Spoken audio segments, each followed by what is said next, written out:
Señoras y señores, empezamos un nuevo programa de Lo Más de Coín y en este caso, si me da miedo salir al campo con uno solo de ellos, que se imaginen ustedes con los dos. Juan González, ¿qué tal? Bienvenido. ¿Qué tal? Y Francisco Marmolejo, ¿qué tal? Bienvenido.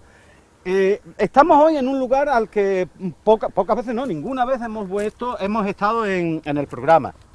Un entorno en el que podemos hablar de varias épocas de la historia, pero vamos a empezar, no sé, Juan, primero hablando de prehistoria. Después continuamos con la época romana, también me estás diciendo. Sí. ¿Tantas posibilidades da este enclave en el que nos encontramos?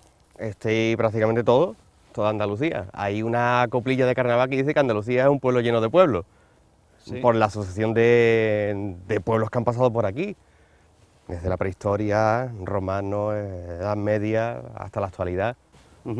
¿Y por qué no se ha tratado antes, Paco? ¿Se le ha dado la importancia suficiente a este enclave que tenemos? Quizás está poco investigado, tal vez. Bastante poco. Es dentro de lo que es la zona de Coín, Río Grande es la parte que más estudio se le ha dedicado, sobre todo por el área de prehistoria, ¿no?, de la Universidad de Málaga, y esta zona un poquito menos, pero no por ello es menos rica en prehistoria y ahora lo vamos a poder comprobar.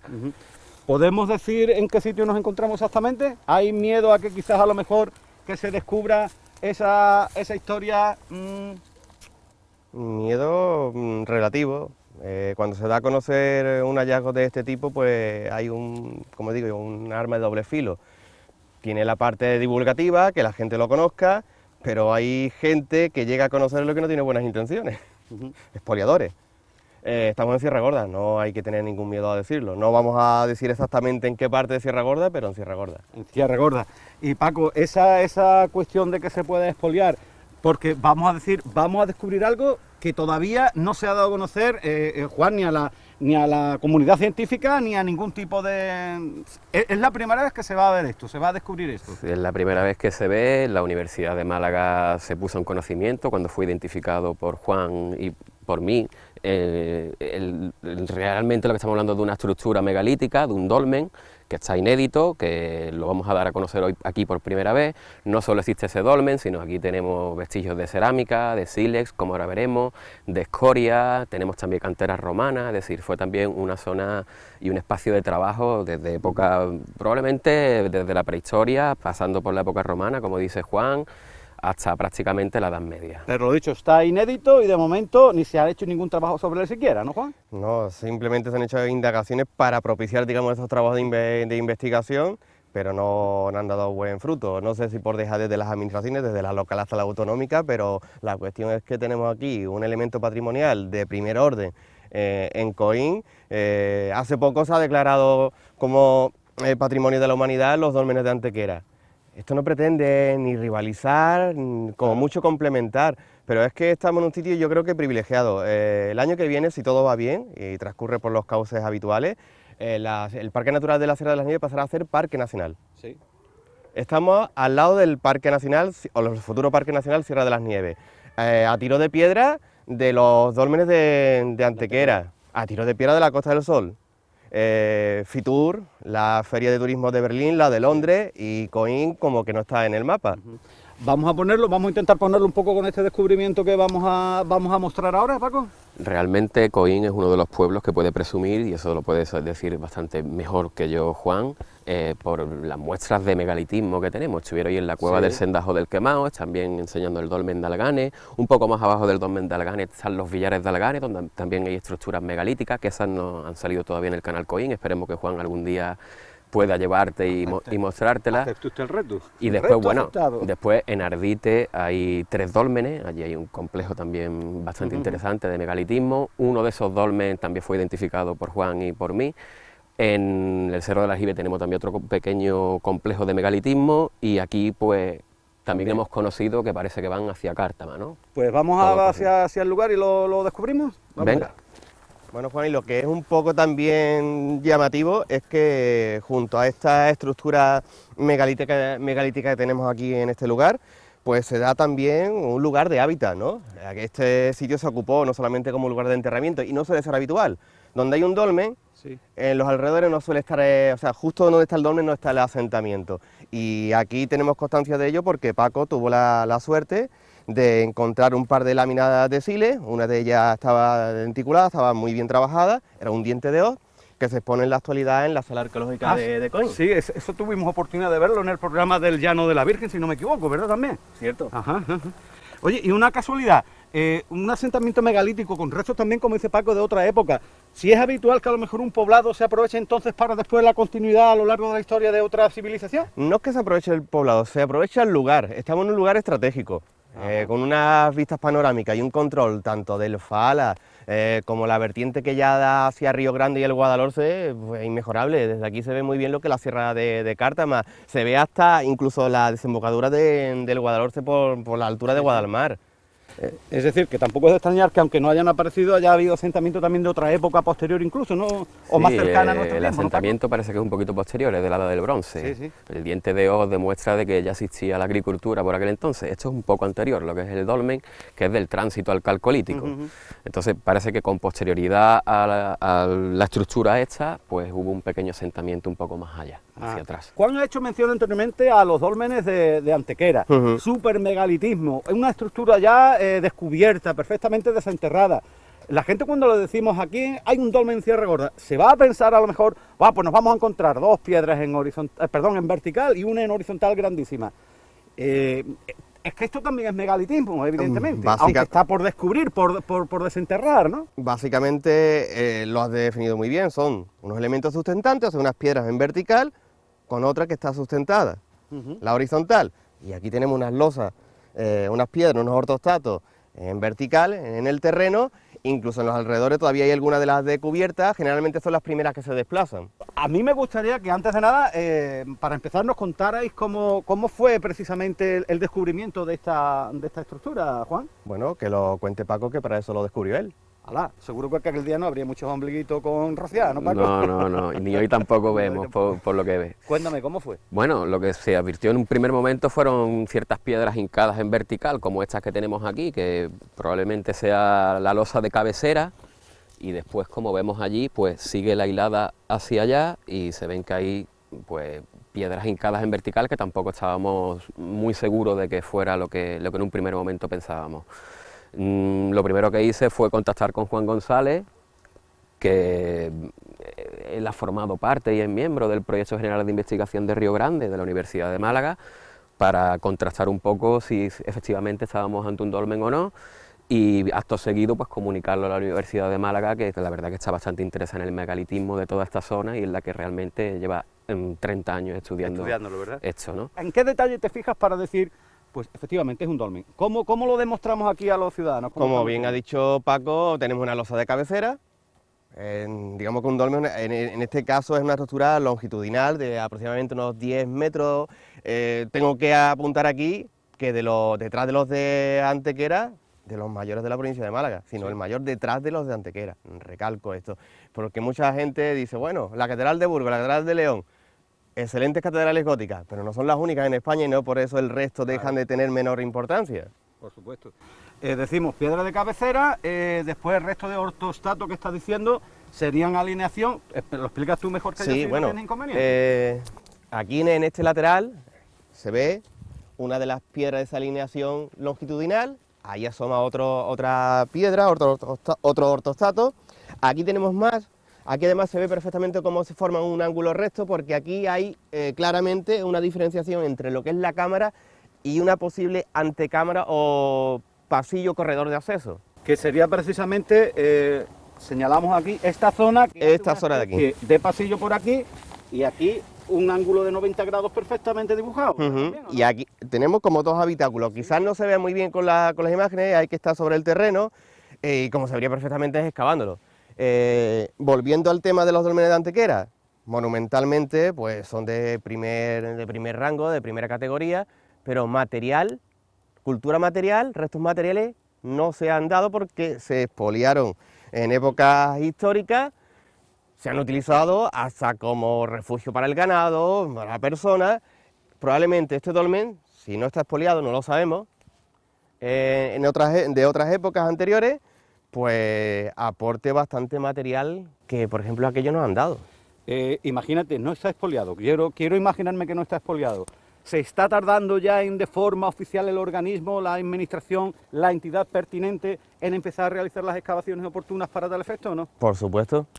como yo digo, todo lo que sea aportar información, a veces los hallazgos son fortuitos. Curiosamente, hace poco se ha cumplido el 25 aniversario del descubrimiento de la momia de Osil, el hombre de los cielos, en los Alpes italianos, ya casi a 93 metros, por lo visto, de la frontera con Austria. Y esa momia de los cielos pues, aportó gran información sobre la época concreta en la que estamos hablando, sobre el Calcolítico, porque se han estudiado los restos que lleva incluso de comida en su estómago, los pólenes que había sobre su vestimenta y en su propio organismo, el tejido. Aparte lleva un arco, un carcaj, ya plantas medicinales, vamos, que ha dado una información muy compleja y muy variada de la población que prácticamente construyeron estos dólmenes. Que podríamos tenerla aquí bajo la tierra que ahora mismo está cubriendo evidentemente toda estructura, ¿verdad? La cultura material seguramente sería bastante semejante, no exactamente igual porque estamos hablando de los Alpes italianos y estamos en el sur de la península ibérica, pero la verdad es que puede ser bastante comparable. Curiosamente está sobre una de las losas de cierre, además es una losa de aquí del terreno, calcárea, cuadrangular, de bastante peso. Estoy cometiendo un sacrilegio inoportuno. ¿Por qué? No, pregunto. Es una roca al fin y al cabo. Hay que tener un poco de respeto por la historia, ¿no, Paco? Es curioso porque en la mayoría de los dólmenes no conservan la losa de cubierta. Aquí la losa de cubierta no ha llegado muy lejos, una de ellas, otras han desaparecido, pero esta se conserva a escasos 2 metros o menos, a 1 metro prácticamente de lo que es el dolmen. Y bueno, quisiera puntualizar que aparte de la información científica que se puede sacar una vez que se sume la estructura y el dolmen, pues hay una cosa evidente, ¿no? Que es que de aquí sale una estructura que es bastante interesante a nivel patrimonial. Ten en cuenta que estamos también en Sierra Gorda, por aquí pasa una ruta de senderismo, existen miradores aquí muy cerquita de aquí, estamos en una zona que no está todavía urbanizada, que seguramente será zona verde el día de mañana de estas urbanizaciones que tenemos por aquí, y como decía Juan antes, ¿no? Estamos ante un dolmen bastante grande en comparación con lo que ya conocemos de otros dólmenes en Ardite y en el Cerro del Aljibe, prácticamente de donde está la cámara de televisión hasta aquí, ¿no? Que es la losa de cabecera. Incluso si me apura un poco antes, porque pues podría ser esta la entrada al mismo dolmen, desde ¿no? más atrás, que estamos hablando de una estructura bastante grande. Sí. Que... Sí, ¿verdad? Y en su posición, Juan, estas tapas, estas piedras de losa o de tapa, serían las que irían cerrando un poco la entrada hacia... En horizontal, para que la gente se haga una idea, sería como la tapa del ataúd. Ajá, efectivamente. Pues son, en este caso, enterramientos. Construcciones mortuorios, ¿no? Enterramientos, son los dólmenes esencialmente, ¿no? Enterramientos colectivos, para que la gente es como si fuera un panteón o un... De la población, en este caso del asentamiento que hubiera... Se supone que aquí se enterraban, aunque no había una gran estratificación social, o se presupone eso, pero que aquí se enterraban los miembros más relevantes del clan. Toda la zona, ese valor que podríamos tener, porque esté descubierto a lo mejor de forma fortuita o casual, no sé si Paco en ese sentido, efectivamente, vamos. Paseando por la zona, o no, bueno, investigando por la zona. Paseando con el perrillo, pues me percaté de las piedras y acto seguido llamé a Juan para poder confirmar de lo que se trataba realmente. Bueno, no obstante, y Paco tenía conocimiento de ello, y yo creo que iban también un poco por ahí los tiros, y ya lo hablará él más adelante, a escasos 20 metros del dolmen tenemos otra estructura de primer orden. Bueno, una estructura, es una cantera romana, que él nos va a hablar... Iremos a visitarla seguramente, ¿no? Me imagino, ¿no? Está ¿Seguro? muy cerquita de aquí, a menos de 30 metros. Fíjate que, don Francisco, la afición suya y de usted, don Juan, a ir por el campo y descubriendo y cogiendo la cosa y suponer qué será esto, aquí en este enclave, no en esta zona, pero en este enclave, me he encontrado estas piezas que creo que son de cerámica, ¿cierto o no? ¿Cierto? Y cerámica, no sé de qué origen. Evidentemente de los pirulos de por aquí, de las cerámicas de ahora, no. No, del taller de alfarería de Cumbreros, no. Tampoco, ¿verdad? ¿Qué hace esto en la cima del pico más alto de Sierra Gorda? ¿Me lo pueden ustedes decir? Bueno, que podría... Allí ha sido donde me lo he encontrado. ¿Qué es lo que más te sorprendió desde lo alto de Sierra Gorda? Que estuviera esto allí. Independientemente de eso. Evidentemente ese lugar estratégico que estás diciendo. El control del territorio. Y yo creo que por eso se hace, bueno, aparte de los aprovechamientos de los recursos naturales, aquí tenemos rocas calizas, Hay unos conglomerados marmóreos también aquí que se han utilizado para extraer las columnas que podemos ver delante del Ayuntamiento de Labrén el Grande, aunque no se colocaron allí en origen, sino en una villa romana, una villae, que tenemos justo aquí detrás en la Fuente del Sol. Ajá. Evidentemente que patrimonio no me sancione, lo puedo dejar aquí mismo, tampoco es de mucha más importancia patrimonial. No, porque tampoco esas son muy antiguas. Por aquí sí que se ven, mira, estas son prehistóricas, ¿ves? A ver. Estas son prehistóricas. Podemos coger sin problema, ¿no? Bueno, sí, porque está rodada y no hay que extraerla. Cerámica prehistórica, sí, ¿verdad? y esto también, ve aquí hay bastantes muestras de cerámica prehistórica muy cerquita del dolmen. Esto fue también una zona, como te digo antes, de explotación, sobre todo también en época romana. Y se ven grandes piezas de esponjas férricas y de restos de escoria de fundición. Fíjate, tiene un poco también, ¿verdad? ¿O es simplemente el paso del tiempo? Eso es la antigüedad. Ajá. Las pachas son muy toscas porque la cocción tampoco era muy evolucionada, claro. No hay altas temperaturas, entonces queda como un poco con falta de oxígeno. Una cocción son pachas reductora. Y aquí, pues, si te fijas, mira, aquí hay unas muestras de escoria bastante interesantes. Esto que vemos aquí son escorias de fundición. De hierro, ¿no? De hierro asociado a las rocas carbonatadas que tenemos aquí. Si te fijas, mira, hay bastantes, ¿ves? Todo esto es escoria. Estos son esponjas férricas y escorias de fundición, de haberse explotado el hierro, sobre todo ya desde época romana, pero es que está toda la sierra llena, ¿eh? Sí, ¿verdad? Evidentemente eso indica que en esta zona pues hubo ese asentamiento que trabajaba estos materiales. Una zona de trabajo, también de extracción de mármol y de los conglomerados que habla Juan, desde época romana y del hierro, ¿no? Quería hacer una puntualización, Juan. Bueno, sí, quiero que la gente le quede muy claro, los niños en el colegio estudian la edad de los metales, la edad de piedra y la edad de los metales, ¿no? Nosotros llegamos a un nivel, digamos, de diferenciación o clasificación más profundo, ¿no? Hablamos de calcolítico, edad del cobre, neolítico, todos esos términos hacen en relación a una parte de esa edad de los metales. Evidentemente, en esa época de la edad de los metales no trabajaban en el hierro, como muy bien ha dicho claro. Paco, a partir de la época ibérica o ibero-romana, cuando empiezan a trabajar en lo que son estas fundiciones de hierro. Aquí, como mucho, vamos a encontrar cobre. Sí. Cobre arsenicado, es una aleación con arsénico. Un poco le doy continuidad al hecho, como he preguntado anteriormente, de que diferentes civilizaciones han estado en el asentamiento. Eso está más claro que... Explotando el territorio y los recursos, sobre todo, de esta sierra. Esta sierra es muy rica, no solo tiene las calizas, tiene también incluso una parte de peridotita y abajo tiene esquisto. Después tiene los conglomerados, estos que ha hablado Juan antes, de tono rosáceo, que a ver si los vemos, porque muy probablemente desde época romana se vienen explotando esos conglomerados.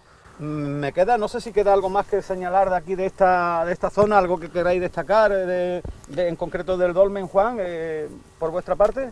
Pues yo creo que recalcar sobre todo que hace falta investigarlo, pero ya, y protegerlo. Una vez que se investiga, automáticamente pues ya queda en el inventario del Instituto Andaluz del Patrimonio Histórico, y en la actualidad cualquiera puede llegar aquí, y aunque está cometiendo un delito, pero es que incluso sin saberlo puede empezar aquí, simplemente por curiosidad, a hurgar un poco en lo que tenemos aquí enterrado, y toda esa información se pierde.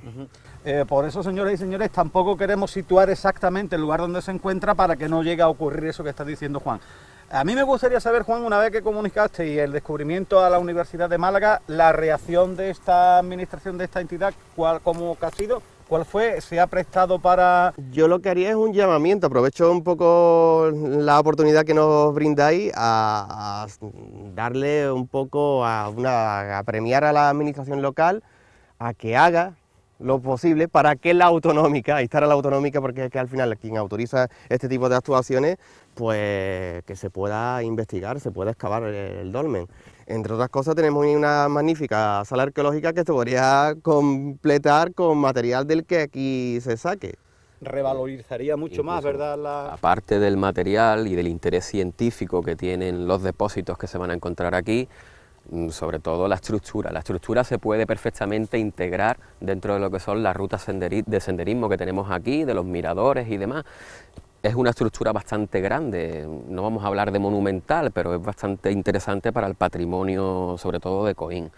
Y aparte de eso, bueno, pues hablar que no solo estamos hablando de un dolmen, estamos hablando de una canterita romana que también es única, que vamos a ir a ver acto seguido, y es bastante interesante de poner en valor esto. También quisiera hacer hincapié en que una vez que la universidad conoce la existencia del dolmen, sobre todo Juan Fernández Ruiz, que es el que se dedica a estudiar el megalitismo aquí en la zona de Río Grande y de Coín, se inician los trámites para poder pedir los permisos a la administración autonómica, que es la que tiene que autorizar la intervención, y nos encontramos ahí con un escollo, que es el permiso del propietario. Y es que el propietario no hay manera de identificarlo para que nos pueda dar el permiso. No sabemos dónde se encuentra, en qué país, no sabemos dónde está. Entonces, una vez que se pueda localizar a ese propietario, el trámite podrá tener continuidad. Hasta entonces, sin el permiso del propietario, no hay manera de poder intervenir arqueológicamente. Entonces, el llamamiento que hace Juan, pues debería ser también el sentido de intentar localizar e identificar el dueño del terreno para que autorice a la Universidad de Málaga al estudio y documentación y a la excavación, ¿no? Me va a permitir que me ponga un poco en el centro en la llamada de atención. ¿Una solución podría ser la declaración de bien de interés cultural y en ese caso ya se podría actuar sobre la zona, o el derecho de propiedad prevalece sobre ese...? No tiene esa es la figura de protección que se le da a determinados elementos patrimoniales, no todos son o merecen tener esta catalogación. Primero habría que investigarlo. Ajá. Y primero habría que contar disculpas con la digamos, voluntad del propietario, ¿no? Claro, pero es que no aparece. Y el nombre que aparece en los registros, pues es una persona también que está desconocida. No podemos identificar la ciencia exacta quién es el dueño de esto, porque tampoco es de Coín ni de la zona. Sí, ¿verdad? Pues entonces recojo yo un poco el testigo y mensaje a navegantes, a la administración pertinente, desde la local, que se implique en el desarrollo de su patrimonio local, involucrando, solicitando a la autonómica, a la central, a la que sea, pero es un patrimonio que es de Coín y evidentemente todos tendríamos que hacer lo posible porque estuviera en sus mejores momentos, ¿no? En su mejor lucidez, por así decirlo. Y que, como ya se ha dicho en reiteradas ocasiones a lo largo del programa, es que además del valor científico que pueda tener este yacimiento arqueológico, es el valor, digamos, monumental, visual. Esto es visitable, va a ser visitable si se excava y se pone de una manera desentada. Se llama en valor. Sí, en valor, revalorizar. Es que mucha gente va a decir, no, pero es que esto comparado, vuelvo a decir, con los dolmenes de Antequera no es nada. Bueno, no es nada. Hay gente que va a ver el románico palentino, se va a Fromista, pero no se quedan Fromista. Después va a ver pequeñas ermitas que hay en la montaña palentina. Descubrimiento que queríamos mostrar en Lomas de Coín, pero que no termina aquí, estas posibilidades que el entorno de Sierra Gorda ofrece. ¿Nos vamos a la cantera, Paco? Vamos, que ¿Nos estamos vamos, cerquita. Juan? Vámonos.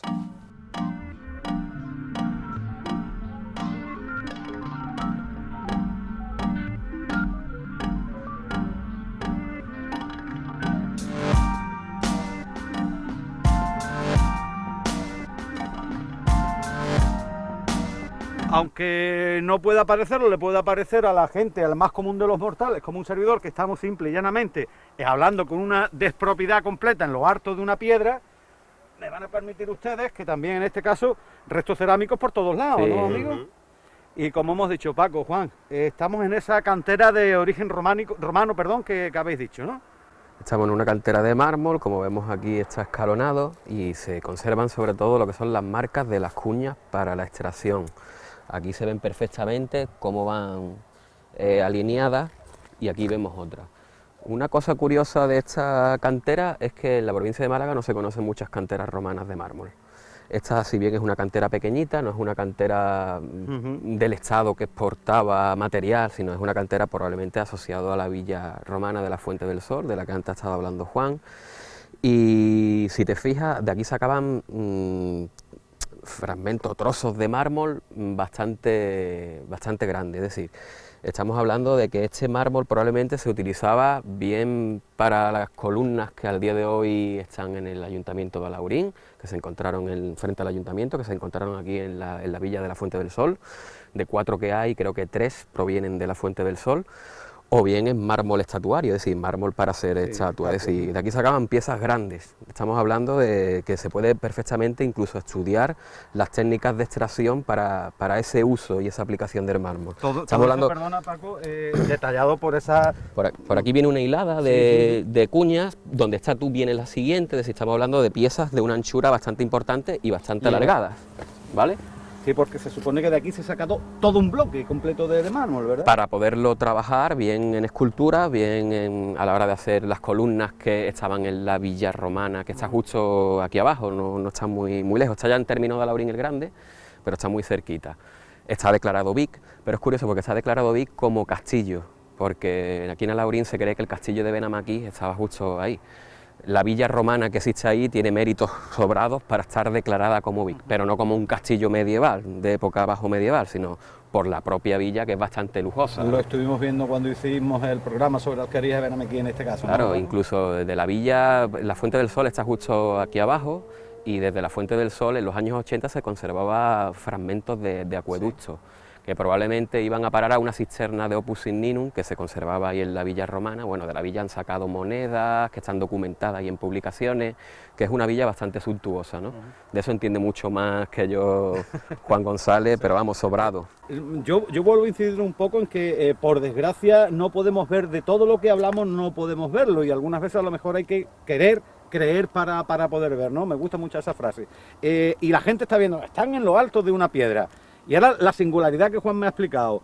Este ángulo recto, Juan, en la naturaleza... no se suele dar, pero... ¿Muy caprichoso? Es muy caprichoso. Ten en cuenta además que si hiciéramos una visual, por aquí por el entorno, las piedras en superficie suelen tener una forma más o menos redondeada en este lugar en concreto. Y aquí tenemos un ángulo recto. Y después una zona plana aquí.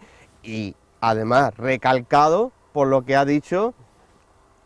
Paco, las marcas de las cuñas de hierro, que tenemos se distinguen muy fácilmente hasta 3 líneas consecutivas de cuñas. Aquí al final hay otra. Sí, incluso en la parte esta también, ¿no? Esto también es cantera.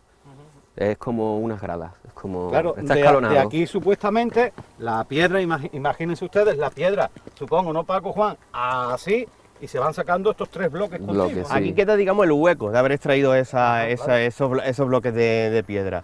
Relacionado, como ya hemos dicho, con la Fuente del Sol, que lo tenemos aquí a nuestras espaldas. Antes hablamos del aprovechamiento de los recursos. Pues justo aquí al lado tenemos el manantial ya seco de la Fuente del Sol, que se aprovechaba por la villa romana que hay justo más abajo. Una villa romana que aportaba mucho material, e incluso han aparecido ahí elementos orientalizantes.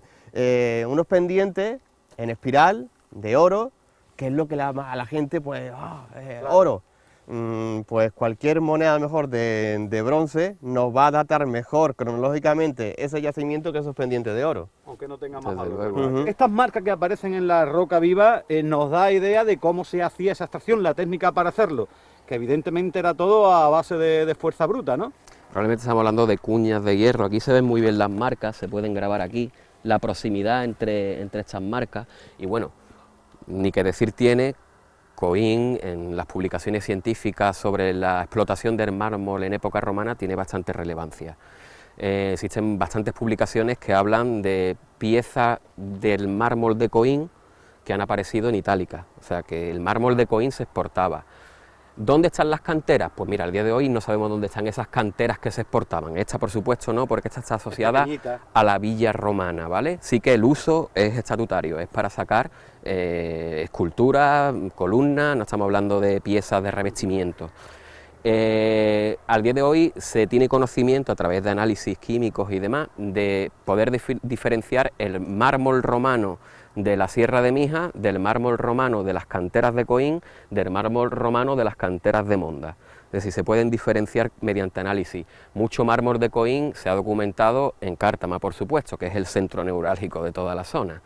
Y como dato curioso, ¿no?, pues que haya mármol de Coín en esculturas de cierta entidad en Itálica, que han aparecido. No sé si habéis dicho anteriormente, y si no, ahora lo volvemos a recalcar, que la importancia romana la tenía Cártama, pero evidentemente la importancia megalitista de la época proto-prehistórica es más en Coín que en otra zona del Guadalhorce. En cuanto a prehistoria reciente, Coín, digamos que es un lugar privilegiado, muy potente en lo que es el panorama, digamos, arqueológico de la provincia de Málaga, incluso me atrevería a decir que hasta de Andalucía.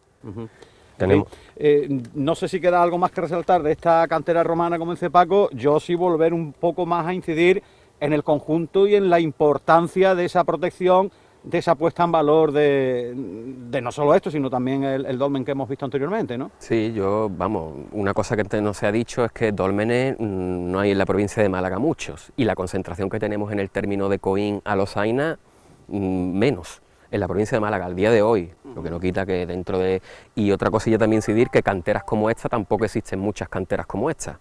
En la provincia de Málaga prácticamente no se conocen canteras romanas, fuera de la provincia de Málaga sí. Se sabe que se extraía, como de Coín sabemos que se extraía mármol, pero no sabemos dónde está ubicada esa cantera, porque normalmente se han seguido explotando con posterioridad y todos los restos han desaparecido. Esta cantera en la que estamos es un unicum, que se llama. Esta cantera se explotó en época romana y ahí se quedó, no se ha vuelto a explotar. Y como esta, te digo que no hay prácticamente ninguna en la provincia de Málaga, muy pequeñita, sí, muy pequeñita, pero se conserva entera, incluso hasta con las marcas de extracción. Se puede estudiar cómo se extraía y las técnicas de explotación del mármol romano aquí en Coín, en esta cantera en concreto. Bueno, Juan, tú no me has dicho que cómo se descubren las cosas más de una vez. Sí. Pues mira, estamos justo delante de una hilada de mampostería. Y curiosamente aquí podemos ver hasta uno de los ángulos. Y por la situación en la que está justo en lo que es la caída, podría tratarse del cierre de algún tipo de recinto. Es más, aquí se ve también que incluso no solo hay cerámica romana antigua, sino que también se ve hasta cerámica medieval. Si damos un paseo, quizá podamos ver algo. Mira, aquí por ejemplo tenemos un meladito de... ¿Un qué, perdona? Un recipiente melado al interior, como se puede ver. Este color es miel clara, ¿vale? Se llaman melados y suelen ser sobre todo de época alto medieval, califal, taifa. Parece tiene tipo curvo, una vasija probablemente. Claro, ¿no? Probablemente. E incluso también hemos detectado por aquí cerámica bajo medieval. Fíjate, Juan, oye, vosotros soléis meter a la lotería, sabéis los números que salen y demás, encontrar con vosotros... Se ve cerámica dispersa. Las cosas mirando al suelo... ¿Esto qué sería, disculpa, Paco? Pues mira, esto es probablemente de una Taifor, vidriado en verde, de época bajo medieval. Incluso aquí se ve un verde muy diluido, que probablemente estemos hablando de una cerámica del siglo XIV, ¿vale? Siglo XIII, finales, XIV. ¿Qué forma tendría una Taifor, Paco? Para que nos entendamos, sería como una especie de plato grande, Sí, lo sí. que conocemos como una fuente, ¿vale? En época medieval la comida era, ya lo hemos hablado alguna que otra vez, incluso nosotros también comemos muchas veces de la fuente en común. Se ve que Juan no ve nuestros programas. No. Oye, Paco, Es un poco entonces, despistado, ¿no? Ya por eso que acabas de decir, tú te atreverías a decir, perdón, lo que acabamos de mostrar, que acabas de encontrar, pero tú sabes ya qué es esto. Para poder caracterizarlo con base científica habría que excavar un poco, ¿no? Y sondear un poco la estratigrafía y ver también un poco el muro, cómo continúa hacia abajo. Pero sí que se encuentra en la curva de nivel de mayor cota, en la cota máxima, que es donde suelen hacerse los cierres de los recintos fortificados. Existe cerámica alto medieval y bajo medieval. Aquí tenemos perfectamente un ángulo que cierra aquí, en concreto, y justo aquí, si te fijas, pues tenemos también otra hilada que va hacia allá, que se ve también perfectamente, bastante alargada. Sería esta, ¿no? Quizás sea una estructura de vivienda, de rábita, es bastante alargada, por cierto, Claro. Y parece ser que también continúa hacia allá. Lo mismo es un muro divisorio del recinto, o vete tú a saber qué tipo de estructura. Para poder saberlo a ciencia cierta y con base, se tendría que excavar. No queremos terminar el programa sin efectivamente, Paco, como has dicho antes, hacer referencia a la toponimia de todo el terreno y al enclave también, tanto desde el ámbito geográfico como histórico de Sierra Gorda, ¿no? Bueno, estamos en un enclave bastante interesante históricamente. Estamos en concreto, como hemos dicho, en Sierra Gorda. Sabemos el nombre que tuvo Sierra Gorda justo después de la conquista castellana, le llamaban Cerro Redondo, también hacía referencia a lo que es la misma fisonomía del cerro, y el territorio que se extiende por aquí pues es bastante interesante. Tenemos justo allí lo que es la zona del Cerro de los Ángeles, que ya estuvimos allí. Antiguamente se llamaban esos los montes de Ubrique. Ubrique es la torre de Alquería, que era una pequeña población, sobre todo de época bajo medieval, que está en término de Alaurín el Grande, y tenemos pues la Campiñuela, que es un territorio bastante romanizado. Hemos hablado de la Fuente del Sol, y por supuesto que aquí en la Campiñuela pues también tenemos bastantes restos romanos. Tenemos restos romanos en Viña Borrego, donde apareció tumbas en los años creo 40 o 50, apareció una moneda asociada al ajuar de la tumba. Tenemos también restos romanos en el mismo cortijo de la Campiñuela. El cortijo de la Campiñuela tiene bastante carga histórica, probablemente sea el cortijo más grande que existe en Coín, le llaman también cortijo de los Torres o de las Torres. Del Tarajal también se conoce, es un cortijo que perteneció desde la época de los repartimientos a las monjas clarisas de Málaga, y tenemos incluso datos históricos de cómo ese cortijo se fue ampliando. Y justo aquí ya abajo, lindando con la Campiñuela, pues tenemos ya lo que se conoce como la Fuente del Sol y todo lo que es esta pequeña vega del río Faala, ¿no?, que es realmente la cuenca hidrográfica que riega todas estas huertas. Sí que en la Campiñuela tenemos tierras de regadío en la actualidad, porque se introdujo el regadío y demás, creo que en posguerra, creo, o incluso en los años a lo mejor 40, 50, pero esto históricamente siempre ha sido tierras dedicadas al cereal, al olivar, no como hoy lo tenemos, ¿no? La Campiñuela es una zona que se extiende también por término de Alaurín, es decir, no solo existe la Campiñuela de Coín, sino que también, de Alaurín, sí. Incluso en Alaurín tenían una pequeña ermita con su escuela rural asociada, en fin, bastante interesante, ¿no? Y la toponimia de la Fuente del Sol, la toponimia de Pie de Gallina, que lo tenemos justo ahí, que es donde se dividían los términos de Casa Palma, de Coín y de Alaurín el Grande, la toponimia de la Campiñuela, todos esos nombres vienen ya en los repartimientos, es decir, a finales del siglo XV ya aparecen y han perdurado hasta la actualidad. Es toponimia bastante antigua. Faala, pues tiene un topónimo de época andalusí, ¿no? Y todo esto perteneció siempre al condado de Casapalma. Cierto es que el Casapalma era una pequeña población también de época medieval que llegaba hasta Pie de Gallina, que su nombre te lo puede explicar también Juan, sí, qué es lo que realmente, a qué se refiere, ¿no?, ese topónimo en concreto, pero la cosa es que en el siglo XIX sabemos que toda esta zona de Sierra Gorda pertenecía al condado de Casapalma, ¿no? Perfecto, no sé si se nos queda algo más que señalar en el programa de hoy. Juan, lo de Pie ¿lo puedes explicar, esa bueno, curiosidad sí, del topónimo? Sí, aparte del topónimo, el topónimo hace referencia a que ahí confluían las tierras del condado de Casapalma, los términos municipales de Alaurín el Grande y de Coín, y tenía la forma de la pisada de una gallina sobre el terreno, y más donde se encuentra, digamos, esa confluencia de territorio, que es sobre una zona de vertisuelo, de vertisoles, para que la gente nos entienda, de bujeo. Por eso hay que hacer hincapié también donde nos encontramos. Geológicamente estamos en lo que se llama una ventana tectónica. Hay un afloramiento aquí de rocas carbonatadas, rocas calizas y de peridotitas, muy firme, un lugar propio para asentarse. No tiene nada que ver con lo que nos rodea, lo que es la Campiñuela, la Carreta, Pie Gallina, que como he dicho son bujeos. ¿Qué le pasa al bujeo? Que en cuanto caen 3 gotas es impracticable. Sería muy buena zona para cultivar, pero para asentarse aquí, en las alturas. Claro.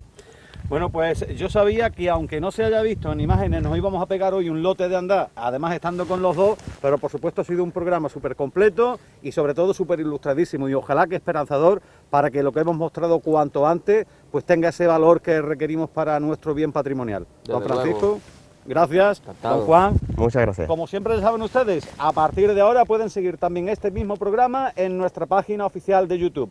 Ha sido todo un placer y nos vemos en el siguiente.